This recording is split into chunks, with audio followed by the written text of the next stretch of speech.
All right, guys, today is super exciting. We got some new toys here on the farm or ranch. I don't know what we call it these days. This is technically making us a farm, but we got some more access to land, and so now we're officially gonna be farmers.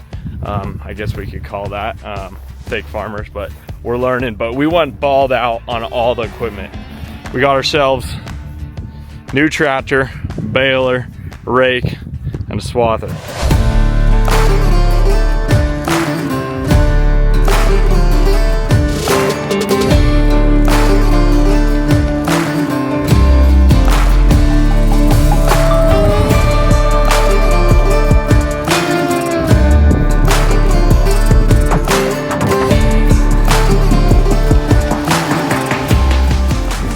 Overall, a pretty large investment come up.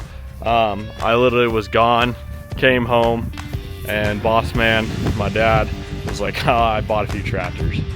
Went from, we've been buying a lot of hay and alfalfa and stuff for our buffalo, but now with some more land access and stuff, it just makes sense. Well, not really, I don't know if it makes sense, but we're gonna start baling our own hay, which I'm kind of excited. So I'll walk you through kind of our new toys. We already have a couple John Deere tractors here on site, but they're not big enough to pull the baler. So yeah, originally he just wanted a baler and a swather and then a rake. But then talking to the guy, it didn't make sense. This thing was gonna pull our existing tractor around. So we might as well go. It was all used, came out of Missouri, right? Came out of Missouri, all had about 100 hours on it, so practically brand new. 100 hours on a tractor is, yeah, most of our used equipment we buy with like 5,000 hours. So for us, we're pretty excited. This thing's like brand new. We've been using it a little around here, so it is dirty, but we'll walk you through the tractor first. So this is a 5105M, so 105 horsepower. This thing's almost double the weight of our old tractor. Doesn't look like it on size wise, but overall when you get up close and stuff, I mean, the thing is a unit. Diesel, does have DEF sadly. Do you know what the weight is on it? No. I do know it's like about double though. The loader is way more capable than our old thing. We actually, on a sad note, it is really good for picking up trophy trucks, which trophy truck weighs, you know, a lot, and it's double the horsepower too. Yeah, so it's literally almost double the horsepower. And when you put our tractor side by side, like on paper they don't look much different. Side by side they are different, but then like, yeah, you start looking at the stats and you're like, oh wow. So it's gonna make pulling this baler way more enjoyable, and running the swather. Like, yeah, I don't know, to be honest, our old tractor probably would have died. It would have been a rough ride, especially this thing with the big tires, and the seat. It's way more comfortable to drive. But I'll walk you through some of the stats in here a little. One thing I'm kind of excited about, because I'm new to farming, so we have Steel, our real farmer rancher here. There's a bitch seat, or I don't know what you were supposed to call it, but you know, so I can sit in here with him and learn, because to be honest, I have no clue what's going on. One thing that's a little different about this thing is, does it have a clutch? Our old tractor does not have a clutch. Has a lot of gears. So you have 1, 2, 3, 4 here, then park. Then you have A, B, C, D, and then you also have a high and low. So overall, you can really kind of, you have some versatility, because what, 2 times 4, so 8 times 4? 32 gears, is that right? Yeah, we got 32 gears. That's spot. What? About 30 mile an hour. It goes about 30 mile an hour, so a gear for every mile an hour.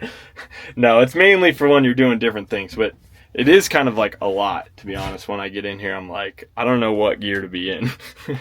But in here, then we have this screen which runs the baler. I think it's way more capable, but we haven't quite really learned what it is.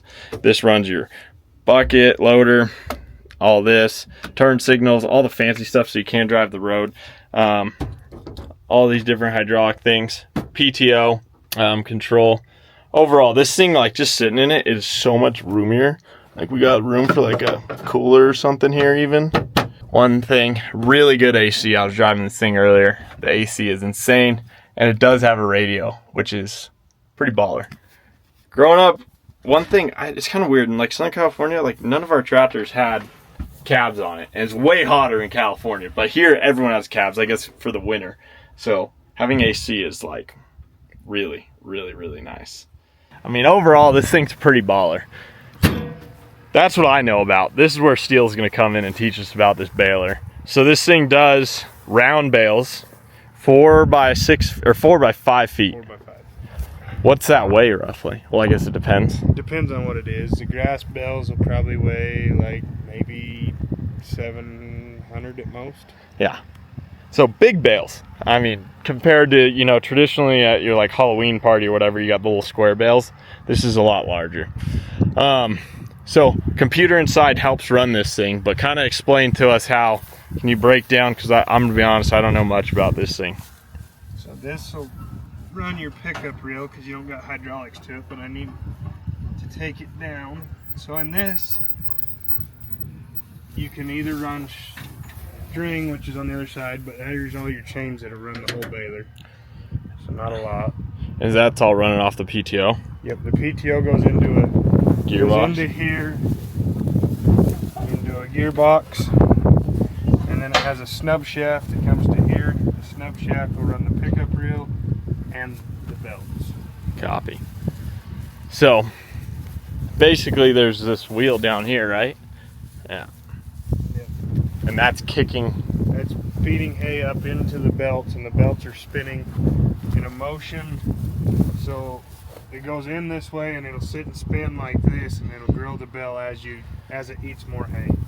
Yeah, because so like the belt's kind of tight right now, and then as it grows, it naturally like lifts. Yeah, it lifts a bar, and then there's the net wrap. So we're gonna use net. You could also use twine. So this is like almost like a fishing net, where the twine's more of a, yeah, like your traditional bale, I guess. So that wraps around, but it hits a certain point and then that gets engaged. Yep, it'll get to 54 inches on the screen, and it'll beep at you to stop, and you have like usually 3 to 5 seconds. You'll hit your brake, stop, and it'll start automatically rolling itself, and then it'll say kick the bell, and you hit one of your hydraulic levers and it'll eject the bell out the back end here. And just, yep. All right. This thing's pretty tricky. This is what I'm the most excited about. I feel like that's just cutting the lawn. This is raking the lawn. This is actually something that I've never got to quite experience in my life. It's pretty complex, as you can see. Literally, it's like the same thing I always put in the Bronco. Huge ECU. So does this whole thing lift up then? Yeah. When it kicks the bale? It's split right here. Yeah. And it'll kick that whole side up. And is these wheels just for stabilization? Or are they actually driving? Yeah. So once you release the header all the way down, it's a float system, so it'll lift up and down as the ground is different. Copy. It'll go up and down with the ground, so you're not ever digging your header into the ground and creating a giant plug that you gotta unplug. Copy. Alright, so we're kind of going the opposite way of things will be done. But then there's the rake. This is pretty basic, but these hydraulic arms go down. Right, there's hydraulic arms on it, right? Yeah. Yep. So you hook this up, these go down, and basically, so you cut the hay with that, and then it makes kind of windrows. And then this is to go and make it in 2 into 1, right? Yep. 2 into 1, and then Roll the bottom to the top, so the bottom gets air. So you rake it and then you let it dry for another day. Yep. Yeah, so that's pretty basic, but kind of makes it so then it's just one big windrow that then you drive that over the top of. Then you have this, which is our swather, which is cutting the actual hay. So this field has been swathed, raked, and baled a week ago. So this is what makes it look cut like this. Basically a big lawnmower that has a lot more fancy stuff on it. This gets towed behind that tractor still, runs by a PTO. It has this really big arm. As you can see, it's kind of crooked. So right now when you're towing it, it tows straight behind the tractor. But once you're cutting hay, you swing this thing out so it's sitting next to your tractor. So your tractor is going to be here, and this is going to be cutting over there. And that is so you're not driving over your hay before you cut it, right? Because it knocks it down and then doesn't cut properly. So your first row, you're going to knock some hay down with your tractor. But then you swing this, and you're able to kind of save hay better, I guess. And this basically cuts it and then puts it into a nice like windrow mound. It's all runs by the PTO, and then it's got some big hydraulics that lift and lower, pick it up so you can do stuff. And then you have hydraulics to swing this around. Diving under here, this is where it's kind of cool. So these things look like turtle shells. They spin very fast. I don't know how fast, but what, 5,400 or 540 RPMs? Yeah. So probably, yeah, 540, probably even faster with how it's geared. Yeah, but it's got little blades, just like your, other thing's pretty chewed up, but just like your lawnmower would almost. So this one's more like your lawnmower, where a sickle bar, right, would be more facing this, and it's more like almost like your razor in your house, or like to shave. Where this is spinning and knocking. So then it gets cut and thrown up into here. This spits it all into there. And then, what, do you know what that's called? The internet will remind us. We can plug in what this is called, since we can't remember right now. But basically the hay gets thrown into here, kind of ducked into this narrower area, so then it's not as wide and getting run over. And then this breaks up the hay more, correct? Or the grass more? Yeah. So it kind of like hits it, and I guess like gets it like that, or like more points, then it'll, you know, dry faster, and then we can do it. So we'll cut with this, and then wait a couple days, and then we'll rake, and then wait another day, and then we'll bale. But this thing's pretty trick. Overall, it's pretty wild, because this thing drops all the way, and these little skid plates determine your cut height, and that's actually like riding on the ground and kind of bouncing along as this is cutting.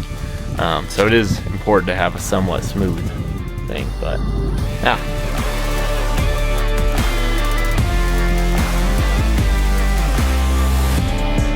All right, so those are our new toys. Overall, pretty dang excited.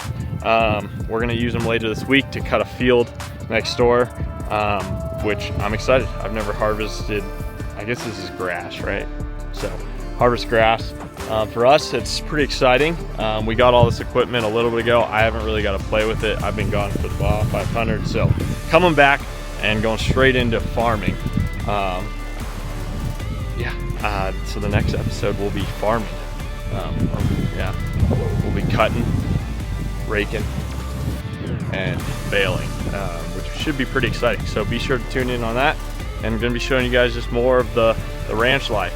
We got some new fields we're working with, and yeah, we got a lot of projects going on right now at the ranch. So tune in for a lot, because it's summer here now, so it is full effect. As you can see, this field's already been cut. Someone else cut this one, but now we take over this big field. So soon, I don't know, how long does it take to grow? Or is it done? So about a month and a half, we'll be cutting this field again. But there's a field next door that's about ready for cut. So we're gonna go cut that thing soon. So another episode is coming. But be sure to like, subscribe. Whether you enjoy race cars, buffaloes, or now ranching, we got you covered.